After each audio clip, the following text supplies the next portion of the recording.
afternoon, good evening to all those that are on.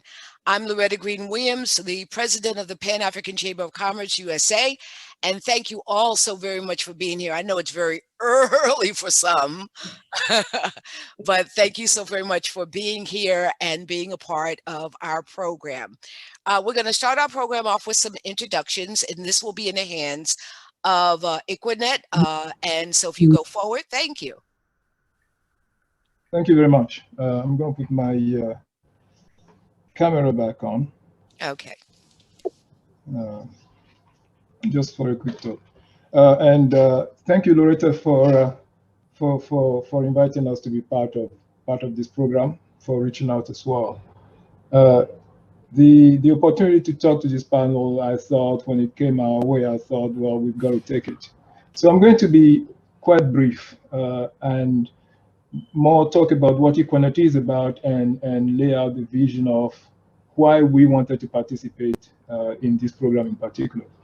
So Equinet has been a project we started. The name Equinet is about the Internet of Equals. And the essence of it is about the fact that there is a digital divide we've been talking about for the past 20 years, and it's still there. And if anything at all, it's getting worse.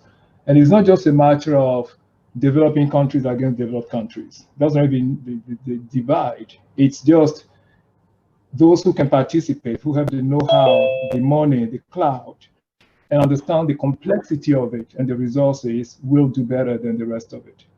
And if you consider that less than 10% of businesses sell their products and services online, that most communities don't still, half of the world population still doesn't have access to the internet.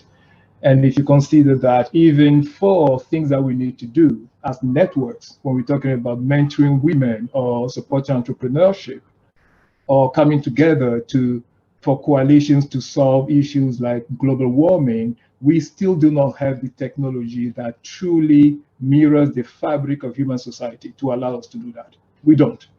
And for want of a better technology, we'll use various technologies. Sometimes we use 4, 5, 6, 7 different applications to try to do that.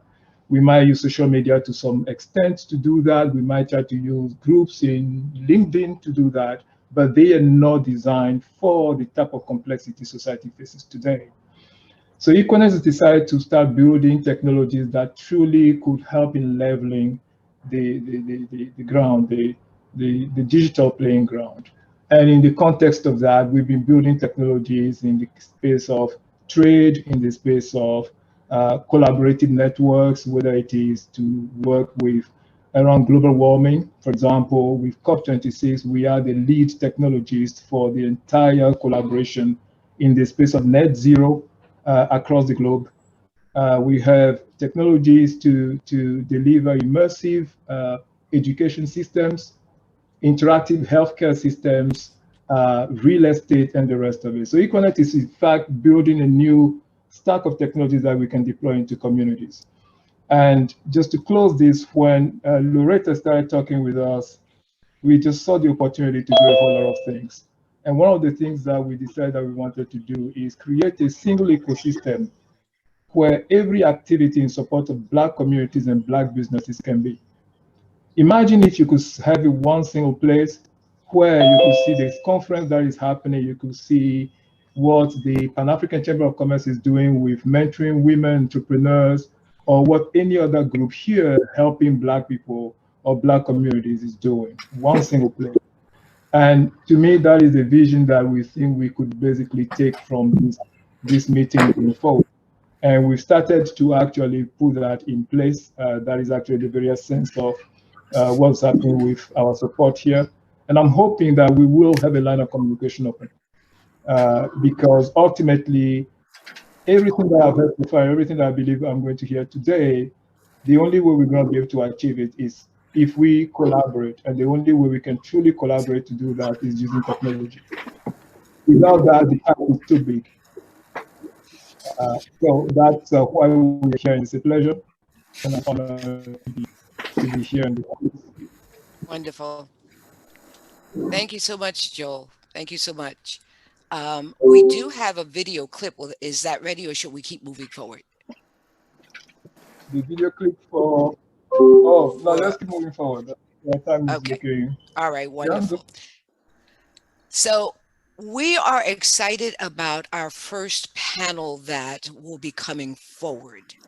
Women of Women's Economic Sustainability Panel. And the purpose and the reason for this panel is the impact that women have on countries, the impact we have on communities, the impact we have on families, the impact we have on government, but sometimes get overlooked from the social economic perspective of conversations and engagements.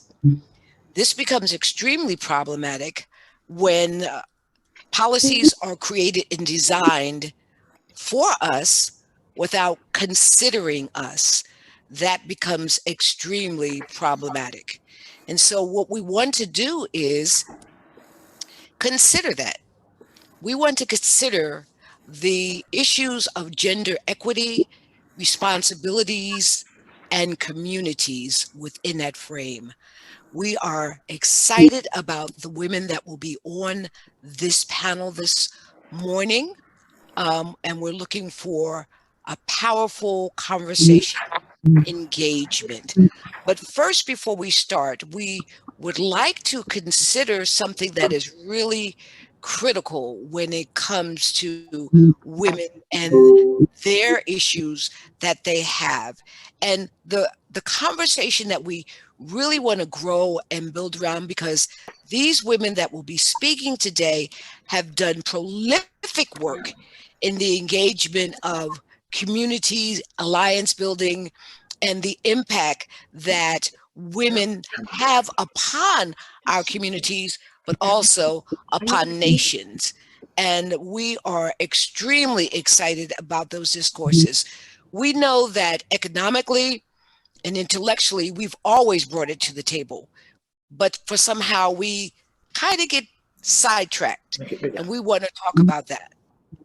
So, for our first panel, we are excited about who will be speaking in our first panel. And we're looking at Joanne Babiak. We're excited about Joanne because not only is she a attorney that addresses issues in regards to the problematics some women have in the separation of volatility, volatility that happens when you get into a situation that you need help to come out of. Um, and she's going to be talking about something really interesting about the components of the Yes, 9 in relationship the morning. of how to address that. So after Joanne, we are going to have Dr. Tabu Brown. We're really excited about her relationship, and it looks like even from which the work she's doing in the aspects of the Caribbean and the growth design and direction of where she has her specialty in the conversation, and then we'll move forward from there. But first, we'll start with Joanne. Take it away, Joanne.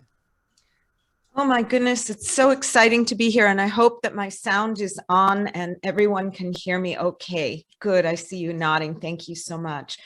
I want to thank you all, esteemed colleagues and friends, for the opportunity to share with you thoughts and ideas that might lead to more. We seek changes that are within our reach. Our mission is clear: support one another. We are better together. Let's explore how we can change to open up social networks, elevate one another, and stimulate economies as we enter into a post-pandemic world of opportunity in the months ahead. We take with us the lessons that we have learned during the last several challenging months. Do not forget them. As my friend and colleague, Loretta Green Williams, president of the Pan-African Chamber of Commerce, has said, we need to equalize the unequal isosceles. In other words, we must create a paradigm shift in the power structures, a shift that allows growth and offers opportunities on many fronts. Did you know that the United Nations identifies 12 sustainable development goals? Did you know that gender equality is amongst them? I challenge you to be the agents of change. In so many ways, we must work to equalize the roles of men and women, working together to educate our girls and boys as they mature into young women and young men is central to creating a prosperous and sustainable world. We need to give our young people the skill sets to navigate, elevating women to serve as role models and leaders creates opportunities to end discriminatory gender-based practices. It also welcomes change that will enhance our collective futures by including problem solvers and by honoring all people. Our federal holidays in the United States of America now include Juneteenth, a celebration of people who journeyed a torturous path from bondage into freedom. But what comes next? Just because we have a new holiday does not permit us to ignore the pervasive after effects of racial injustice. We actually are called to look more closely at what is going on, both here in the United States and overseas. The United Nations speaks to progress: more girls in school, fewer early marriages, increased participation in government, allowing legal reforms to advance gender equity. However, challenges remain. I like challenges, don't you? Challenge gives us a chance to change. My work as an attorney is focused on resolving issues that include difficult, negotiated settlements. And my skills as a mediator allow me to explore meaningful conversations that lead to lasting agreements. I would like to heal the world's hurts. I would like to erase disparate treatment under the law. I would like to lift others above the pervasive repression of freedoms in cultures that have more restrictive social norms. And I would like to heal those unfortunate survivors of the impacts of domestic violence, emotional abuse, and financial abuse. Today, I'm going to offer you a look at tools for making peace. Tools of peace, I refer to these instead of tools of making war.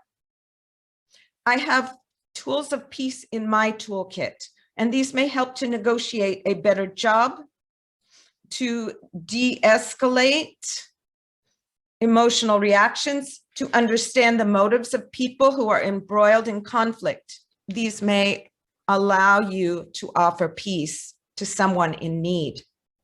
Short and a bit oversimplified in the interest of time. Here they are. Listen carefully to those with whom you speak. You have 2 ears, but only 1 mouth. Listen first to what people say. Talk second. Reframe the message. Tell in your own words what you thought was said. The person who spoke the words will tell you if you understood or if you didn't. Restate. Go deeper. What was really expressed? Was it anger? Was it fear? Was it a want or a need? And repeat. This process is an envelope that allows exploration of issues. I can tell you the steps, but you know there is much more learning involved. The basics are just that, basic. a place to start. I am happy to present more when we have more time. Recently, I came across an interview, and this is what I want to say in closing. The man was interviewed. He was a long distance runner. He lives in the same part of California as do I. Dean Karnazes is his name. He races ultra marathons. He has run a marathon at the South Pole. He has run 135 miles nonstop across a place that is as barren as the Kalahari. He has deconstructed limitations. He offers these words of motivation, which I share with you today. If we can somehow step back from our preconceived notions of what is and isn't possible, we are capable of truly extraordinary deeds. Mindset makes the impossible possible. Go out in this world, do what you dream. Thank you.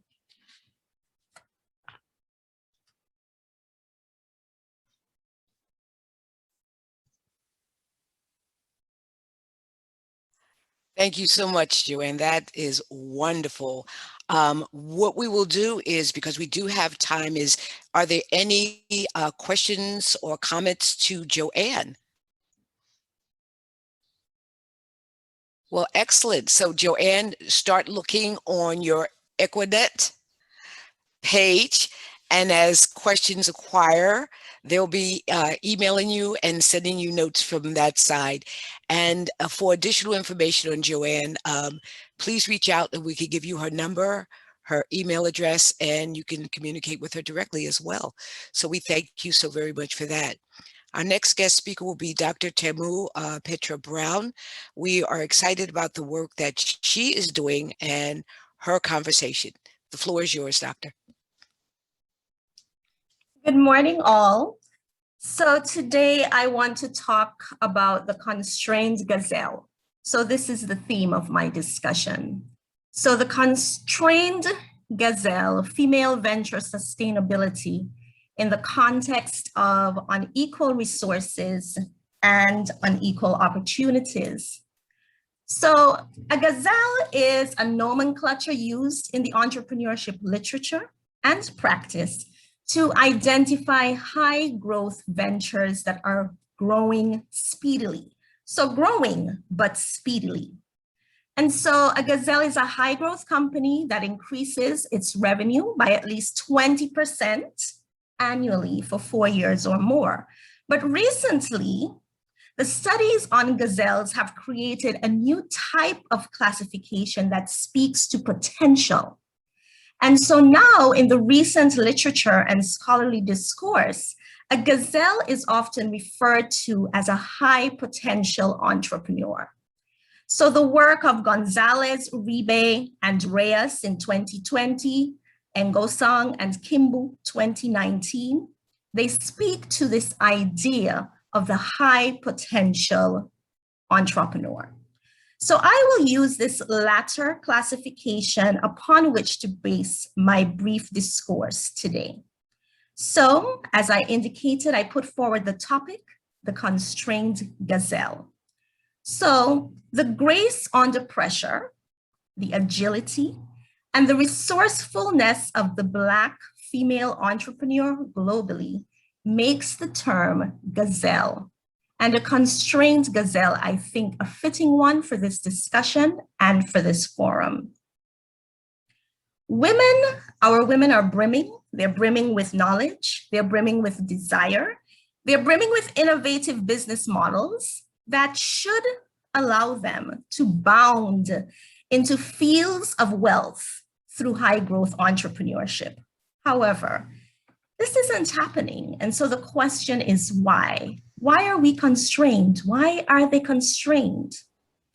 And so I'll outline some reasons in the research and some reasons that I have gleaned through my experiences with Caribbean female entrepreneurs in the English-speaking Caribbean, well over 100 of them at this point. So I'll embed my discourse in those two paradigms, the literature and the experience.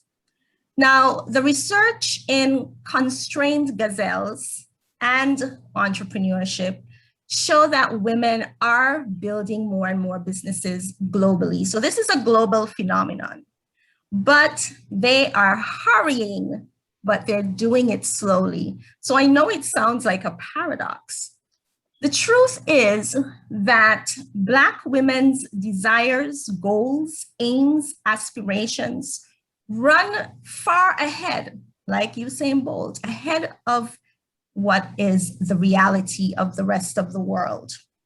And so because our women, especially in the Caribbean region, they are embedded in a context of resource scarcity, their dreams, their goals, and ambitions bound like gazelles ahead of their ability to see these into fruition. So what's causing this constraining situation? Why is it? So a lot of the reasons of scarcity and constraint, they're evident. Things like capital, one of the most, difficult and known constraints.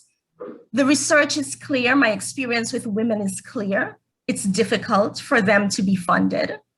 The research shows that women receive less funds, right? They are turned down for loans at a higher rate. And in the venture capital space, less than 1%, a very negligible number of women, Black women in the Americas do receive venture capital funding because of the type of homophily, right, that exists in that VC world. So there is the likeness and sameness of race, ethnicity, and gender. And so it's like a triple jeopardy for Black and ethnic women. So it's difficult to grow because of capital. This is well known. There's also technical expertise. This is also well known.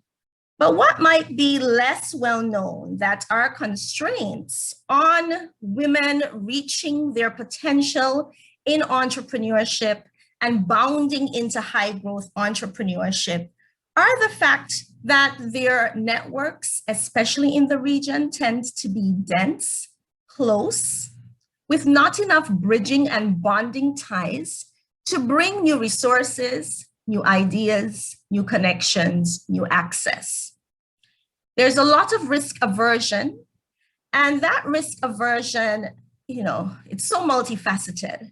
But one of the main reasons is that in our region, especially in the OECS region, Organization of Caribbean States, our households are headed by women, and they tend to be single women at that, sometimes through choice, sometimes through circumstance.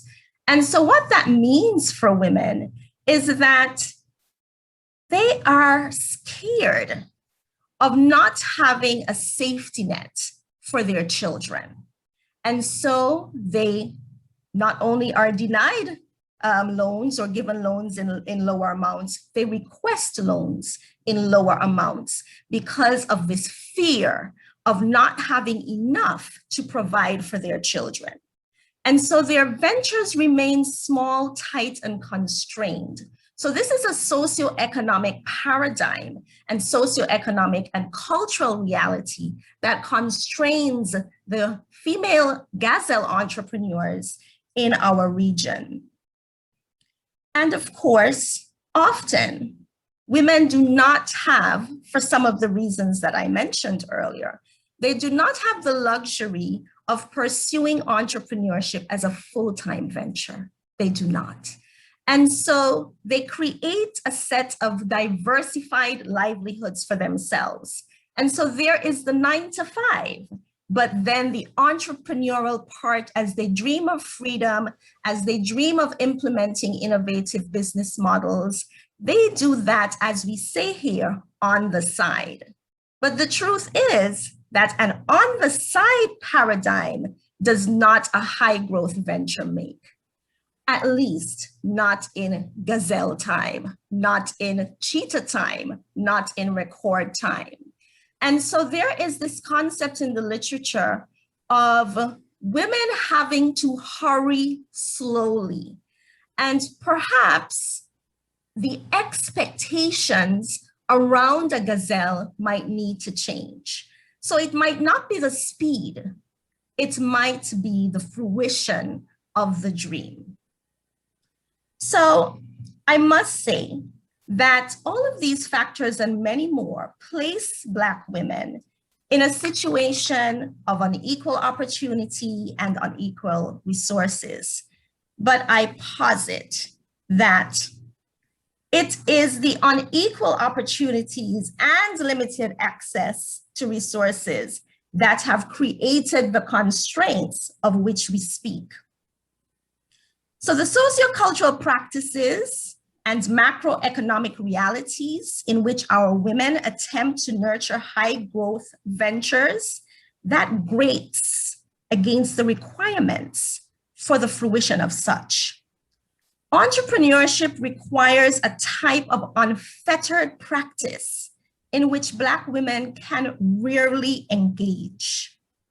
I have seen the unfettered spirit and innovative mindset tempered by the reality of soul breadwinning, minimal access to technical capacity, no mentors or models of other female gazelles to work with Black and Caribbean women, to move them to the fruition of their dreams.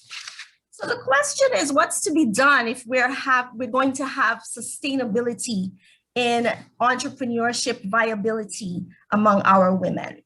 So yes, we know about the accelerator programs, the incubators, the grant funding, the low interest loans, capacity building, mentorship programs. They all have their place.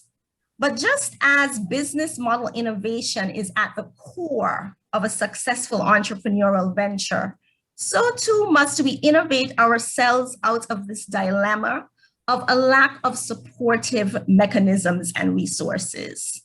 So what does support look like for a Black woman? What does it look like for a woman in the Caribbean, a gazelle, a constrained gazelle? It might look like an accelerator program with childcare services. It might look like flexible payment options for even the low interest loan. It might look like the nurturing of a cultural paradigm shift that impresses upon little girls and little boys that delaying parenthood or intentional parenthood is not just something others do. I don't have all the answers, but I think that these suggestions may serve as stimuli for conversation and action. And I am really passionate about this topic. I need solutions. Why? Because I am a constrained gazelle.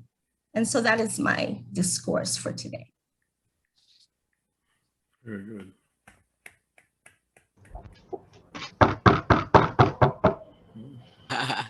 Wonderful. That, I know there has to be a response, an inquiry to that. I'm like, I was taking notes. Girl, we got to talk because you got to break this down for me. This is like, I enjoyed that so much. Are there any comments or questions for Dr. Brown at this particular time? Yes, there are. If I may start with the questions as a co-host. Absolutely. Yes? Please. And I want to start by saying thank you for this talk. I think everybody will probably agree that it did hit home, and it brings together to the table a lot of the issues that collectively, speak to the problem that we are talking about in one way or the other. And I'm sure a lot of people have questions to ask around this. I want to point two things out. The first one is, and this is not about selling Econet. It's not even just about Econet, but it's about the place that technology can play in the role he can play in helping with this element, because ultimately there are a number of issues you've spoken about, and I just want to sort of ask about there's finance, there is attitude towards women, the attitudes of the women themselves, how they believe in themselves. There is also the whole idea of traction, which is one that I want to maybe ask you a question about. One of the things you get again and again and again is when you see entrepreneurs who have done a lot to get their business to a particular point. And at the point of asking for funding, they've been asked about traction, as if the process of setting up the business itself, building a software, or having already this number of people involved in the business is not traction in itself. So my question to you is this: whilst we come back to talk about the role technology can play, how do we break the back of this issue of traction? Because at every point in time, somebody is asking a business entrepreneur, where is the evidence, the traction before I fund this? What is your view on that? Well, my view is that the truth is that entrepreneurs, funders do not invest in potential. So they do invest in traction. The thing, though, is that perhaps the exploration of new spaces will allow greater traction. And so we are talking about the African continent, which is a huge mass with millions and millions of people. Now, the traction a woman in the Caribbean can get is not going to be seen as a huge, impressive sales roster, because our population size is so small and our target population and niche would be even smaller. So exploring opportunities where even point something of a percent of a niche market in a continent like Africa can provide you with that impressive type of number that a funder is looking for, because we are not going to change what funders want until we become funders ourselves. Now, with respect to the role of technology, I think that your work is important, because as constrained gazelles, women cannot readily move into new spaces physically and explore new markets physically because they're constrained by capital. And their networks are close, they're dense, but platforms like your platform can provide that network, that knowledge, that access, those resources that women in small geographical spaces and other women who are constrained in their geographical spaces can use to broaden access, broaden knowledge. So that's my response there. Excellent, excellent. So now we'd like to bring on our moderator, Nova Lorraine, and we are really excited that she was able to come on. She is actually one of our own in the Pan-African Chamber of Commerce. She is on the President's Advisory Council, and I'm excited and honored that she is with us. Nova, take it away.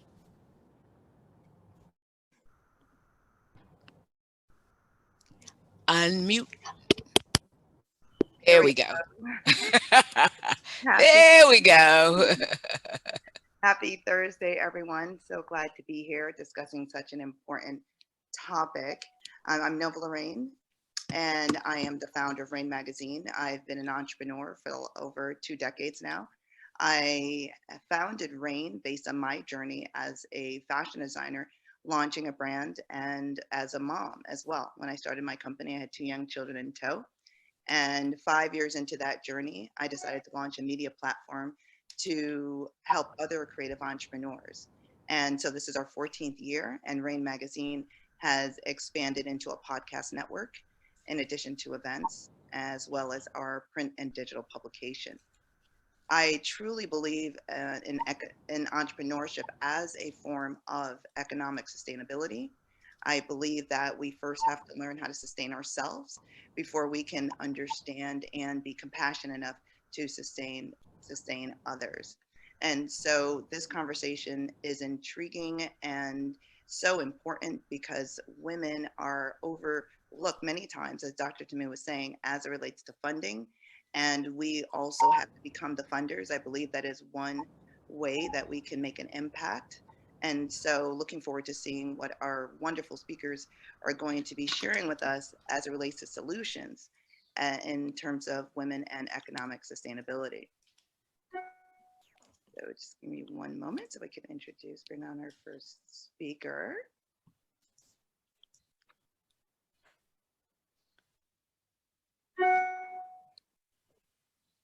Okay. I love when technology works, when we want it to work for us. Okay, so the lovely ladies that will be speaking today, we have Dr. Tanisha D. Hausch. We also have um, Elise Ucharin and Joanne Babiak, Dr. Elena Paweta, and Magali DeRoches Austin. And so we are going to start with Magali, but first I wanted to just share with you what they'll be touching on and the background of what we'll be discussing. Gender inequality is not only a pressing moral and social issue, but also a critical economic challenge. As a McKinsey study highlights, fully closing gender gaps would add 28 trillion to annual GDP by 2025. We'll explore opportunities and challenges that COVID presented and how women in business are obtaining greater business opportunities. And I would like to start with Magali, if she can introduce herself and address the topic at hand.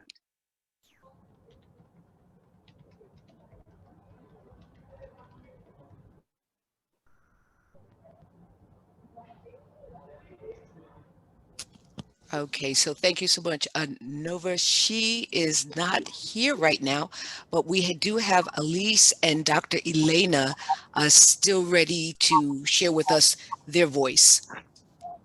Wonderful. Elise, would you like to start the conversation? And would you begin with an introduction, please? Okay. So my name is Alize Tuin. I'm the CEO of Alize Lavi Media and also Belavi Corp, which is an investment company dedicated for diaspora project. And I'm also the publisher of Alize Lavi magazine, which is an international publication covering fashion, lifestyle, United Nations, and the sport and culture. So today I will talk about, opportunity when it comes to sustainable growth for women, especially with all after COVID-19, how things have been, evolved. So that will be my topic, basically. So just a minute. And Elise, could you just raise your volume just a little bit, please? Okay. So thank you. Is it clear now or better? A little better. Yes, I mean.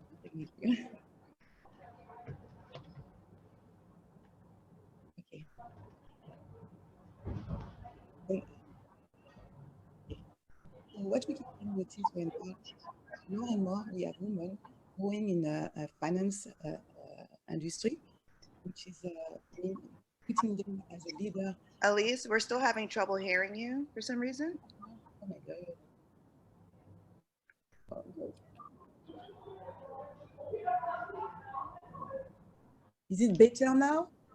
Yeah. Okay. So I was saying that when it comes to sustainable finance, can you hear me? Yes, that's better. Sorry about the technology. So when I was saying that how to find opportunity when it comes to sustainable growth for women. So after COVID-19, so we have seen more and more women being a leader, especially when it comes to economics, social, and governance. And based on some numbers from agency, the rate nowadays is at least 44 women are getting more involved and more influential in the finance industry. When we talk about finance industry, we are talking about investments, bank, also the management asset. But we still have some issue when it comes to gender equality, even in finance industry. So now it's very important to encourage more women into finance industry to try to get their, to become more self-independent. But to do that, so we need also to reduce also the barrier when it comes to gender equality. And so this is where, like, the conversation can be very interesting in terms of, what kind of opportunity they can have. So we have also now more and more when it comes to life insurance. So this industry is booming, and more again, we have women. So the whole point of this discussion is to see how, so they can get faster and encourage them to get more into the finance industry. Okay, great. And Elise, as you're responding, just come a little closer to the mic. Oh my God, I'm so sorry. All right, that would be great. Thank you. So in terms of the finance industry, what would you recommend? As you mentioned, it would be important to bring them into the finance industry, and we completely agree. What would be some of the solutions, starting, let's say, at the primary level, in terms of education, or would you be looking at women's groups and organizations? How can we start a program now to encourage more women in getting into the finance industry? So I would say we start with education. Education is key. So when it's very important to have women, especially when to educate women at an early age and for the financial literacy, so that the more women they are going, so they can get more interest. Because so at school, of course, when you go to college, it's not something like we learn how to manage money, for example. So you need to go like it's mainly after college you get to oh, hello. Yeah, again, speak as loud as you can because the Oh, is breaking a little bit. well, I'm gonna try to explain. Yeah. So I was saying that it starts with education. Education is key. So because even when you go to school, so you don't have like that much knowledge when it comes to finance, except the basic one. So it has to start very at an early age, so that encourage women to get more into the finance and, for example, the banking investment industry. But for that, you need to be educated for that to raise interest for that. Okay, so and then also we need also to encourage women, to not only just educate, to share their knowledge, their expertise, so that will also attract more women to do the same. For example, when it comes to life insurance, so right now, like I've been working also with some women in this field, so they are making a lot of money. But most of them, they don't know about the how to make money, and they don't know about the process. Because again, we become, it comes down to the fact, like, there's no enough knowledge about it. So it's all about accessibility, but sharing knowledge between the group. And also, I would say, like, that would be a good recommendation, like to educate, even to get that in the program, so for those who have access to school, something like having some certificate, like to educate, and so that they can be expert in their field. So that would be, some of my suggestion as a solution. Wonderful, thank you. And what could each of us do that are here listening? What would be some of the recommendations you would give each of us to help with this solution of encouraging more women to educate themselves, as well as young girls and women to take finance as a career choice, or at least to continue or add it to their educational curriculum? What could each of us do today to help move this needle forward, in your opinion?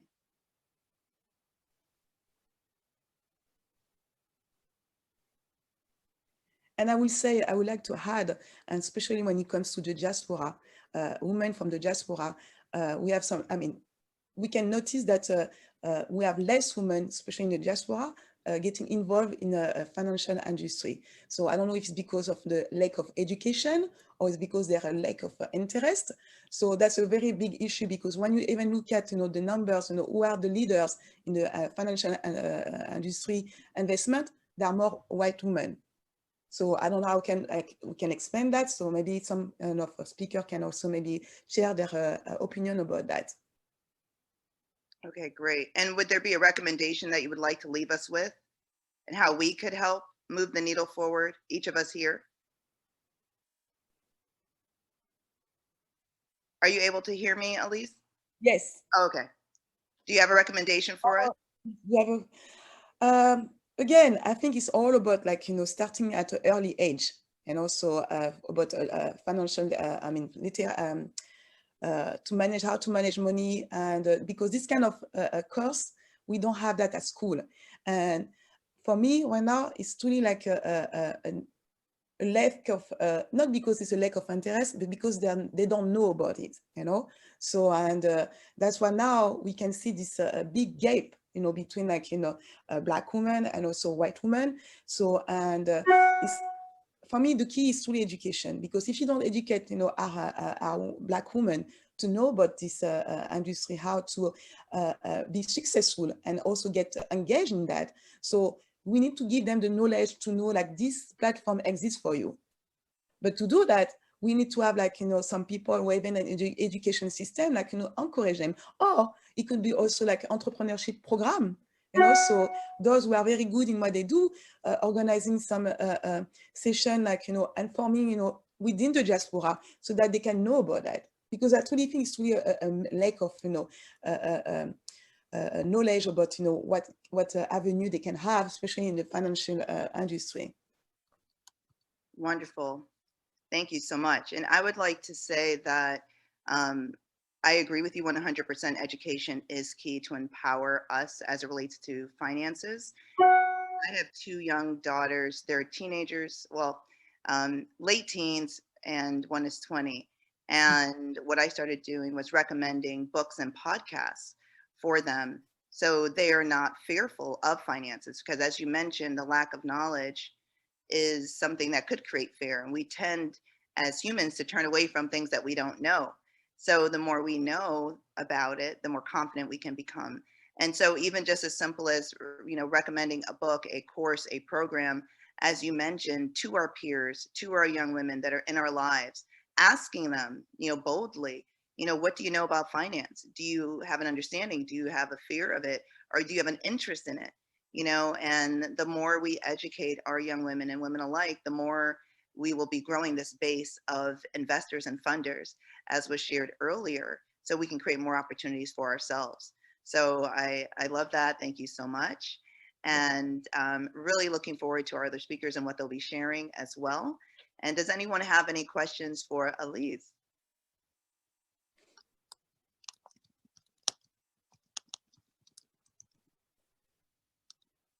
No question?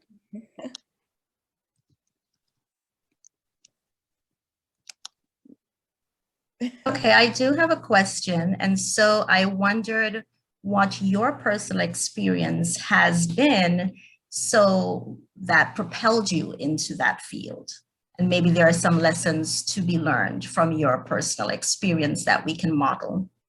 Sure. I mean, I didn't have any experience in the financial industry.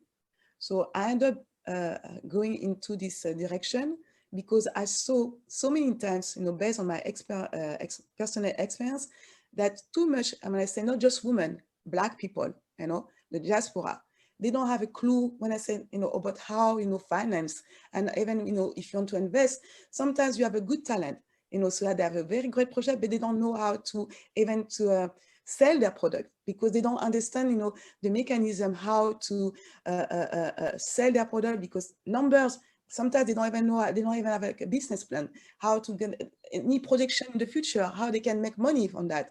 So, and based on that, with my business partner, so myself, I have to learn, because I have to say, like, being a foreigner, even in America, so I have to educate myself. So, and this is where I started to understand how it works. And because my goal is really to change the narrative, because it's enough to say, like, when you have like so many talents, we can excel in what we do, but there is a lack of money, but there's so many different avenues that people, they don't know. You don't have to go to the bank, You know, so you have also the angel and investor, you have different source of getting some money, but to do that, you need to know. And for that, you need to start educate yourself. But for me, my goal by doing that is really because I want to change the narrative. I'm tired of seeing like, you know, everything has to be done by the Western people, you know, so where we have all the resources, we can all work all together.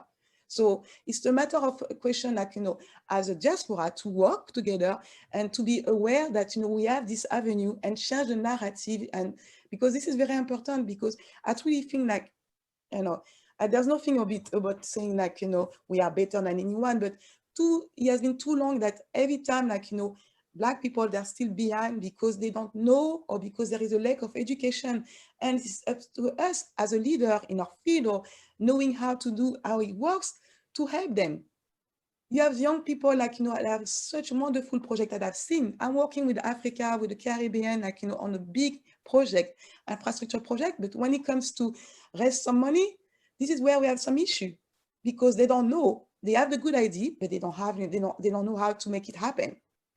And for that, you need to have a minimum of knowledge. And that's why I encourage, like, you know, everyone, even in the platform, like, you know, so there's nothing complicating than anything else. It's just a matter of, you know, getting educate yourself, taking some book, program, you know, as Nova said, like to read some, listen to some podcasts and also to share knowledge with other people. So, because I truly feel like we can go so far if everyone, you know, try to put their resources and encourage, especially the youngest one. The youngest one, that will be the future leader for our future. So this is where we need to start early to let them know how to manage money, to invest money, and to grow. Otherwise, you know, so we always stay behind. So, and I feel like there's so much opportunities, but there's a big problem, like when it comes, there's so much ignorance based on the fact there's no interest into it. So this is our duties, you know, our, you know, women like us, you know, being involved in a group, like association, like, or even being an individual coach, whatever it is, like, you know, to help, to assist our young people to become like, you know, self-independent and also be able to grow financially and, you know, so that also they can help others. Because once you understand how it works, then you can, after that, help others. Because you need also for yourself being financially independent to help others. But again, it comes back to education. That's simple as it is. Thank you so much. Thank you for sharing. You're welcome. Thank you so much. And I'm just going to just give a brief review of Alizé's background because her mic was a little low when she introduced herself. So Alizé Uterin is an international business consultant. She's also the CEO of Alizé La Vie Media and Agency. She's a VP Media and Public Affairs of the United African Congress here in the US and the Board of Trustee for WOCPSCN. And she's based out of New York. She's an award-winning media entrepreneur and businesswoman and community leader, born in Cayenne and raised in Paris. Alizé is a graduate of the Paris Institute of Superior of Human Resources and holds a Master's of Science in Human Resource Management. She's the founder of Alizé La Vie Media and Alizé La Vie Media Magazine. So for those of you that want to continue to stay in touch with Alizé, please reach out to her. And Alizé, are you available on LinkedIn for anyone that wants to continue that discussion? I'm available on all social media, LinkedIn, Facebook, you know, Instagram. You know, I'm very easy to get access to. Wonderful. Thank you so much and really appreciate all that you shared with us today. I'm super excited to also introduce Dr. Elena Paueta. She is a TEDx organizer and an executive communications coach. She's also an assistant professor, and she is based in Warsaw, Poland. Dr. Paueta is a business communication coach, or TEDx organizer, certified trainer, podcast host, and academic lecturer with a PhD in economics. She's also does public speaking, and she states that, quote, I have been coaching top speakers who achieved over 1 million views of their talks, unquote. She now lectures at leading business schools, and she continuously works with managers and CEOs. Welcome, Dr. Elena.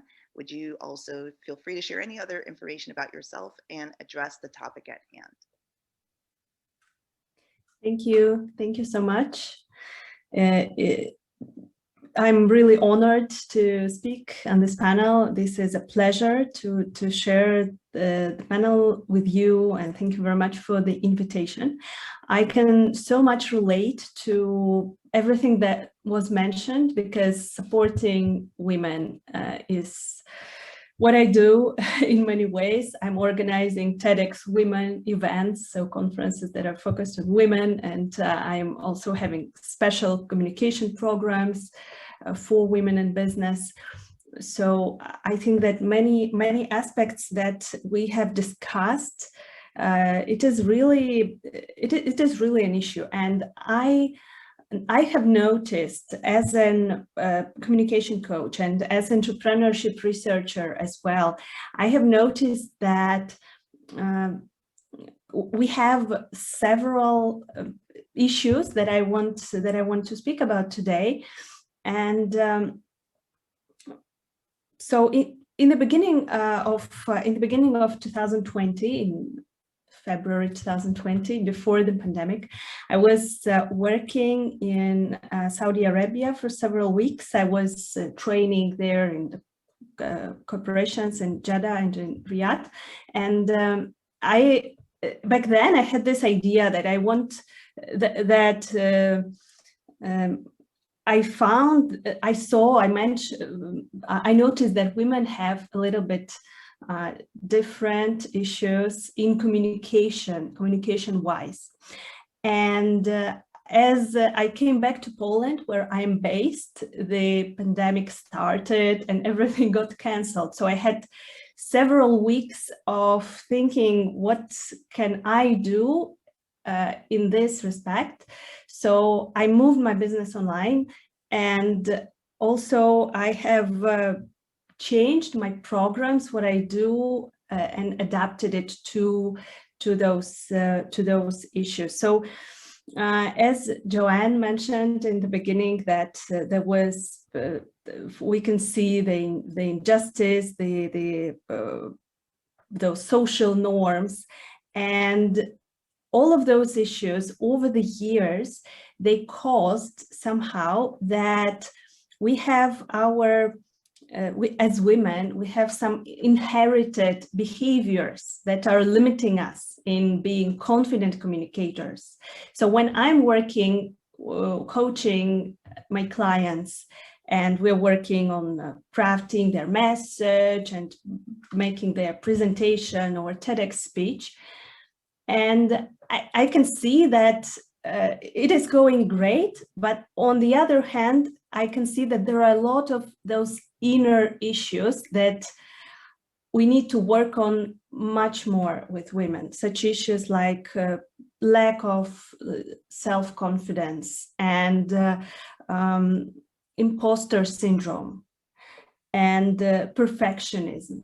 Perfectionism is we want everything to be perfect. And this is what I noticed, that when we are preparing a speech, for example, or TEDx speech, when I'm coaching a TEDx speaker, they want their speech to be perfect. And especially women, they want to speak like someone, to be like someone else. So being yourself and actually being natural is kind of less valued than being perfect. So I can see this issue, and even the research shows that women have much higher scores of perfectionism.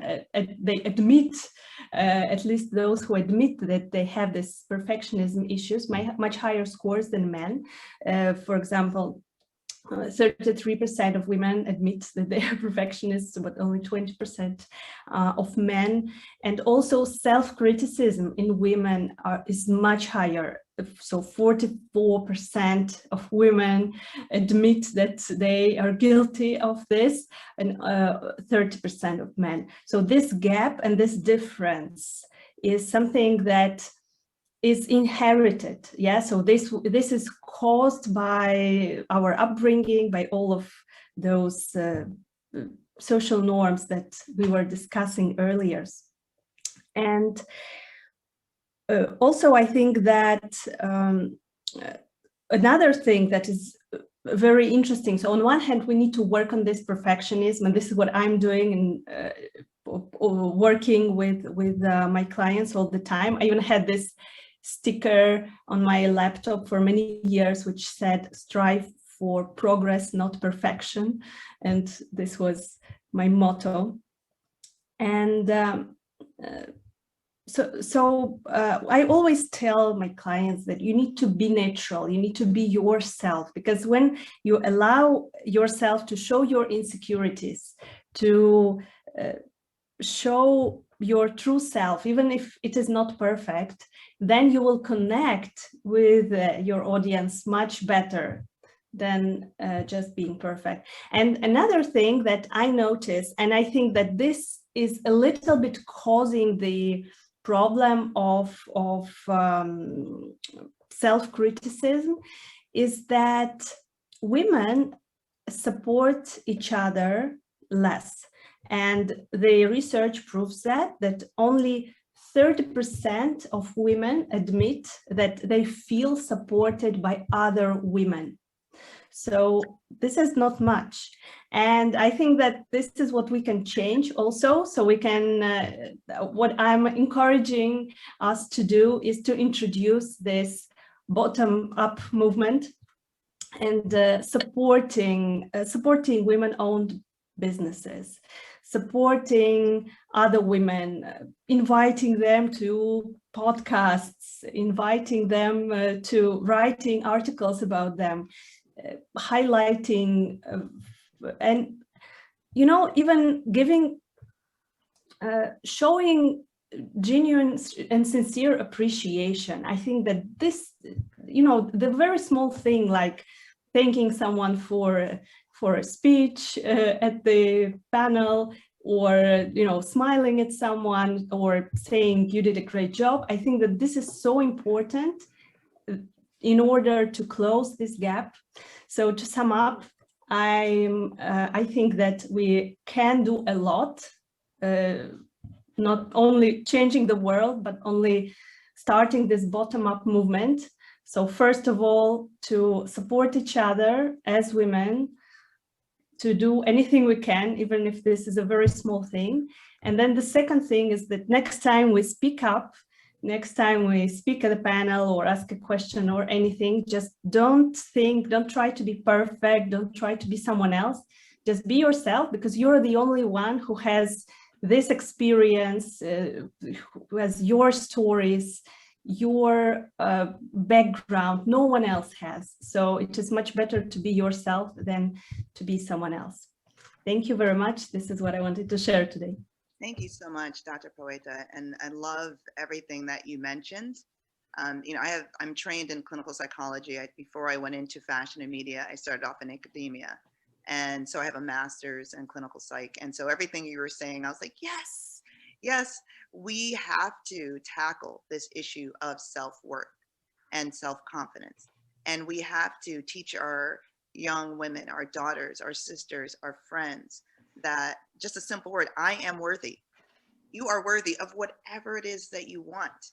You know, so as you were saying, as you're coaching your clients on their TED Talk, and if they want a successful talk, all they have to say is, I am worthy, you know, and there are plenty of people that have successful talks. So why would you be not one of them? And so just starting with that mindset and changing that mindset.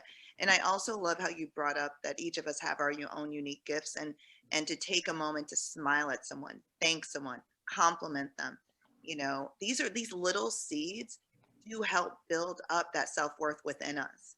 And I think that we do have to be more aggressive about this, and, you know, looking at, you know, and I will challenge each of us here, if you don't already have a mentee, all the women here, a young woman that you're mentoring, seek one out, reach out to your local university, your local high school, local women's organization.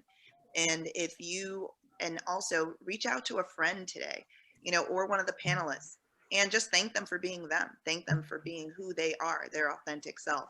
And these little things help, again, empower us to do more and to be greater, right? And so I love what you've shared.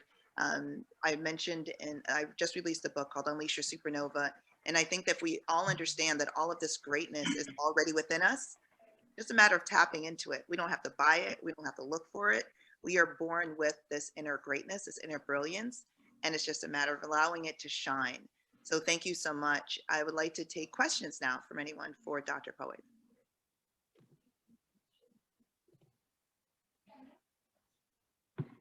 I just wanted to make a comment, and I am so grateful for Dr. Elena for speaking on that aspect of confidence and how important that is in developing economic sustainability. Because if you do not have the confidence to believe that you can do it, then can you do it? And that would be a question, a personal question. But one of the things I wanted to share is, and it's a plug, but it's a reality. Women of Concern Professionals and Strategic Conscious Networking, the fiscal sponsor for this event, we actually have a program called Jazzy J's. It's a mentoring program for women 35 and under. We also have an aspect called Urban Girl Suburban Swirl, where we actually help to mentor and support young girls and young women in sports. So I am agreeing with you, Nova. There are organizations that are doing the work. And if you cannot find them, you can always reach out to WCPSEN, because we do collaborate globally with other nonprofit organizations to assure that women have a platform of support. And that's what I wanted to share. Thank you. I love it. And for the men that are joining us today, if you know anyone within your network where you can connect, young women with other women as mentors and mentees, and bringing us together. I get introductions all the time from the men in my network. Well, they'll introduce me to another female peer or a young woman to mentor. And so I challenge you as well today to reach out to someone and to think about, have you recently been able to connect two individuals together to help each other on their journey? So I'm going to challenge the men as well that are here today. And I would then now, if there are no other questions, I'm just going to give another second. If there are questions. I'd just like to say something. It's Lulette. To Elena, what you said about appreciation, I think it's really phenomenal, because it's so missing. Everywhere you see, people don't seem to know and have that whole thing around appreciation. I was speaking to a client of mine yesterday, she's on the call actually, around the importance of appreciation. It doesn't take much, but it seems to be really a challenge for people to just acknowledge, what people do for them. And, being brought up in the Caribbean, you just didn't pass anyone, no matter who it was, you would acknowledge them, because what you're actually saying is, I see you, I appreciate you, and I think that is so missing, that is such a breakdown in the world. And that's something that I would say that we need to look at. What is it that causes us to stop appreciating each other? Lola, I love that. And being from Jamaica, I definitely relate to that. I see you, I appreciate you. You cannot walk past someone without acknowledging them. And that's very cultural and old school. I think, when it comes to appreciating others, and going back to a comment that was made with our last speaker around, education and sustainability, I feel that we have to, again, start with ourselves. And if we are not appreciating ourselves, how could we truly appreciate the greatness that's around us? And because we are a reflection of who we see around us, right? And so I think it starts with looking in the mirror and saying, I see you and I appreciate you. Just appreciating ourselves for the gifts we have, for all that we are offering. We don't have to be greater than, we are already great. And, as Elena mentioned, that we are comparing ourselves to this person, that person, this person, that person. And social media in the last, 15 years has just exacerbated this issue. And so I do believe that it starts with an inner reflection and appreciating the gifts we have, and this taking that next step. Because if we are able to appreciate how great we are, we can then see that greatness in others. And we do have a culture of competition amongst young girls. And that's what we need to break down. And we need to start, at the elementary level. We are all sisters. It doesn't matter the language we speak, the accent we have, the color of our skin. We are all sisters. And we have to instill this in our young women and to look out for each other and support each other, as opposed to, oh, she did that, I'm going to do it better. You know what I'm saying? It's not a competition. It is a journey. It is a journey of self growth. And that's what we need to teach our women and young women. And so, as Loretta had mentioned, each of us can reach out to an organization and say, how can I help? Do we have an hour a month, an hour a year? We have time where we can help push this needle forward. So if it's a school, if it's an organization, if it's another woman, how can I help you? How can I support you? And just being there, because we could be the example. It could start with us, as opposed to waiting for the world to sort of catch up with the ideals that we're talking about today. So I wanted to add a comment to what Elena said. So about self-confidence and being perfect when you have to do a speech or what, so I'm talking from my personal experience. Being French and doing business in America, as you can see, I have a very strong accent. So at the beginning, it was very difficult for me, even, I felt like, I won't be able to do it. But, once the moment I accepted that, this is who I am, so, and, I can change, so this is my accent. So I should not be stuck or thinking like I can do it because people, they will look at me like, oh, what the hell she's saying? And because the moment I decided to say like, okay, Alize, stop thinking about your accent, things went went well, and I started being more confident. And of course, having the encouragement of other women, especially in my group with the women of consent, telling me, Alize, you can do it. So this is truly give me the boost for me to even do it much better and to practice more. And the fact I want to point out that I'm very successful, of course, being in France or in the other country, but I'm successful also in America, because not realizing like, my skills that don't vanish because of my accent or whatever it is. So it's just a matter of accepting myself. And when I'm not saying about my default, but to know like, Alize, you have an accent. So if people they don't understand, you just have to repeat. So it's fine. So I won't be perfect. But at the end of the day, like, what you want is result, and be confident that people understand your message. So it doesn't matter, your accent. And it's very important, because when I came to America, people were telling me I will never be able to do business with my accent. So this is truly encouraged me to be even to surpass myself, to say, no, I can do it. And I will show that, they are wrong. And today, everything has changed. So, I mean, it's really a matter of being emotional, saying like, removing all these things, saying like, okay, I'm not perfect, I'm not good, my accent, or even when I speak, it's not that great. So people, what they love, what they will keep in mind is really what you are bringing on the table, not because of your skin color or your way of speaking, is the message. So, and that's why I could relate to what Elena said about self-confidence or being perfect. And also the fact that women, we are not supporting each other too much, which is true. So, and we need to work, in a way like how to reverse that, how we can, make it in a different way. I've noticed one thing, like, when you are surrounded with women who are already successful in what they do, you have less this kind of like a competition, like, because they have been already there. So it's really like, when, you see this kind of competition when someone is trying to make it. So, but when you are surrounded with powerful women, influential women, so that encourages you, you want to become like them, you want to be inspired. So this kind of feeling of being like, less than her, so no, because now you look up to them and you want to say, okay, I'm going to follow her steps. So this is where I feel like, it comes to you, like, as a young lady, like, having more this kind of issue, like being competitive with other women. But I see myself like, I've been surrounded by powerful women, very skilled in what they do. And it's all the contrary. That encouraged me to even get better, so yes. Thank you so much for sharing that, and really appreciate all of the comments that were made and ideas and thoughts that were shared. Elena, how can everyone stay in touch with you?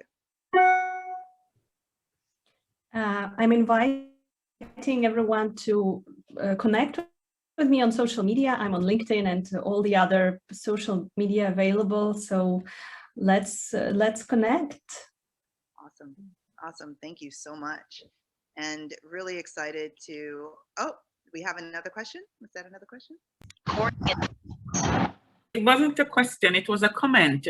And Okay. I am glad that we had this discussion at this event, raising the need for women to support women more and to look at some of the self-confidence issues.